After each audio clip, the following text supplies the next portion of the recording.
路加福音第23章，你会全体放起来，将耶稣给送到比拉多嘅面前去，告佢講：我哋發現呢個人傷痛我哋嘅同胞，喊我哋唔好納稅本皇帝，要自稱係基督係王。比拉多問耶穌講：你係猶太人嘅王嗎？耶穌應講：你係你講嘅。因為咁樣，比拉多就對祭司長老眾人講：我查唔出呢個人有乜嘅罪，總係佢哋一發堅持講。一家傳教嘅名，在猶太全體煽動民眾對加利利開始，一下來到兩位。比拉多一聽到呢個話，就問講：呢個人係加利利人嗎？佢一啲耶穌係對希律干學嘅提起來嘅，就將佢送到希律嘅位去。嗰時希律也在耶路撒冷，希律看到耶穌非常歡喜，因為佢聽過關係耶穌嘅事情，早就想愛看見佢，希望看耶穌行神蹟，所以佢問耶穌好多問題，總係耶穌一句話也唔應佢。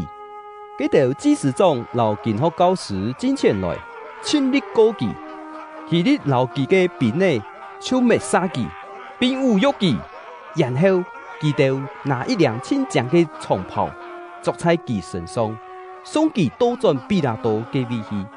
在嗰日，希律老比拉多常做朋友，佢兩者本來係冤家。比拉多收拾祭司長民間嘅領袖老眾人來，對佢哋講：你哋將呢個人寄送到我呢位來，告佢煽動民眾。我在你哋嘅面前審問佢，總係查唔出佢有犯你哋所告佢嘅任何罪名，連希律也查唔出佢有乜嘅罪，所以將佢送到咗呢位來。按樣看來，佢並冇做乜嘅該死嘅事情。我愛喊人鞭打佢，然後將佢走。沒想到眾人殺車上喊講：出太機，將巴拉巴放我哋。巴拉巴實在上度作亂，也刺過人，所以本人關在監獄度。比拉多想愛幫耶穌，就再一擺看眾人，總係佢哋喊卡太上喊講：將佢當十字架，將佢當十字架。比拉多第3擺又問佢哋講：佢到底做乜嘅壞事？我查唔出佢有乜嘅該死嘅罪。我愛喊人鞭打佢，然後將佢走。眾人繼續太上喊，堅持愛將耶穌當十字架。最尾，佢哋嘅太上就得到勝利。因為咁樣，比拉多照佢哋嘅要求審判，將佢哋所求嘅作亂此人關在監獄嘅兇手標出來，將耶穌交本佢哋，由差佢哋處理，並呢將耶穌帶走。在路上遇到一個對鄉下入城嘅古利奈人，名按到西門嘅，佢哋捉到佢，勉強佢騎十字架，聽等耶穌行。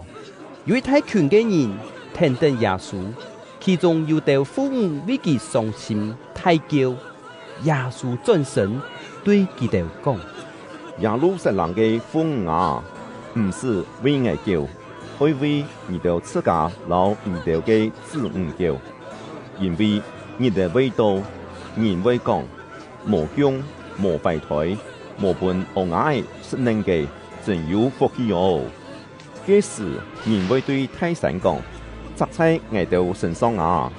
又對小山講：將我哋砍斷，所謂長長嘅時節，佢哋還愛用糟蹋佢；所謂枯燥嘅事，佢哋嘅結局會樣板呢？佢哋也帶兩個小販來，愛同耶穌共下處死刑。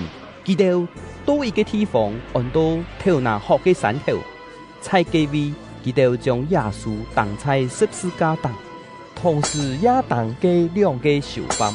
一个踩佢嘅右片，一个踩佢嘅左片。耶稣讲：阿爸，赦免佢哋，因為佢哋唔知出家做乜嘅。佢哋從前面來搬耶穌嘅衫，眾人企在隔壁看。猶太人嘅領袖也指手佢講：佢救了別人，佢那真正係上帝所揀選嘅基督，救佢自家嘛。佢哋並呢也滅殺佢，佢哋之前拿酸葡萄酒本佢飲，講：你那係猶太人嘅王，救你自家嘛。在佢頭那個蛋糕有派嘢寫講，你係猶太人嘅王。兩個同佢共下當十字架嘅囚犯，有一個也開嘴侮辱佢，講：你唔係基督嘛？救你自家，也救我哋嘛。另外一個就一批嘅囚犯講：你既然係共下受刑罰嘅，敢唔驚上帝嘛？我哋受刑罰係應該嘅，因為我哋所受嘅係我哋嘅報應，總係那個人唔是行一件壞事。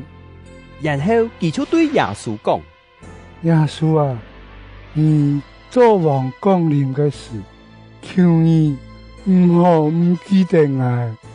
耶穌對佢講：我實在老你講，今半日你會同我向下在樂園。太陽係當主嘅時，天烏地暗，直到下晝頭3點鐘，掛在聖天度嘅布簾列做兩側。耶穌太上喊講：阿爸啊，我嘅靈魂交在你嘅手中。講了這句話，佢就斷氣死脫。嘅軍官看到這事嘅經過，就頌讚上帝講：這個人實在係人。為等看嘅眾人看到這一切，全部垂等心肝轉去。所有同耶穌屬事嘅人，留對加利利等等而來嘅富人家，全部人人期待看這條事嘅經過。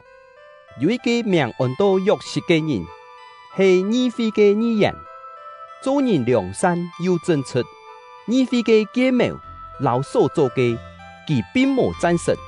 佢本來係猶太地方亞利馬太省嘅人，一直盼望上帝國嘅實現。佢去見彼拉多，要求樹念耶穌嘅遺體，然後去將遺體取下來，用麻紗包好，並在特別畜生嘅墳墓地位。呢下墳墓芒實裝個人，今日係一批日，安息日就會開始咧。佢哋對加利利同耶穌來嘅富人家同約瑟共下去，又看到嘅墳墓，也清楚耶穌嘅遺體係樣般安葬嘅。佢哋就轉去為佢嘅遺體準備香料、留香油，照法律嘅規定。佢哋在安息日嘅日就休息。